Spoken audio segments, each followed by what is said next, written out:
அசுரன் வந்து ஃபர்ஸ்ட் ஸ்கெட் முடிச்ச உடனே எனக்கு ஃபுட்டேஜ் காமிச்சாரு வெற்றி. அப்ப வந்து கென்னோட போர்ஷன் பார்த்துட்டு நான் சொன்னேன், இல்ல கொஞ்சம் வெயிட் கம்மி பண்ணணும் இவரு, க்ளோஸ்அப்ஸ்லாம் திருப்பி எடுங்க வெற்றி அப்படின்ன உடனே கென்னை வந்து ஓட ஓட ஆரம்பிச்சிட்டாங்க. த்ரெட்மில்ல ஓட இங்க ஓட. ஸோ க்ளோஸ்அப்ஸ்லாம் திருப்பி பஞ்ச் பண்ணாங்க. ஸோ அந்த மாதிரி நிறைய வந்து கென்னை நான் அப்ப டார்ச்சர் பண்ணேன். அதுக்கு திருப்பி அவர் எங்க டைரக்டர் கிட்ட வந்து என்ன செஞ்சாரு, தனுஷ் சார் கிட்ட வந்து சாங் வந்து நாங்க பண்ணிடுவோம். நிலவு கென்னடியில வந்து கோல்டன் ஸ்பேரோ எல்லாம் பண்ணிடுவோம். பண்ணிட்டா போட்டு காமிப்பாரு, பயங்கர ஜாலியா வாங்கிட்டு போவாரு.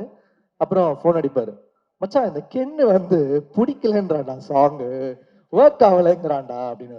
ஏய் நல்லா இருக்குப்பா, இந்த பாட்டு பெரிய ஹிட் ஆகும் அப்படின்னோடனே, இவன் ரொம்ப பிரச்சனை பண்றான் கென்னு அப்படின்னு சொல்லிட்டு ஒரு நாள் தேடிட்டே இருந்தேன். இவனை எங்க வந்து பிடிக்கலான்னா ஒரு ஏர்போர்ட்ல மாட்டினான் என்கிட்ட.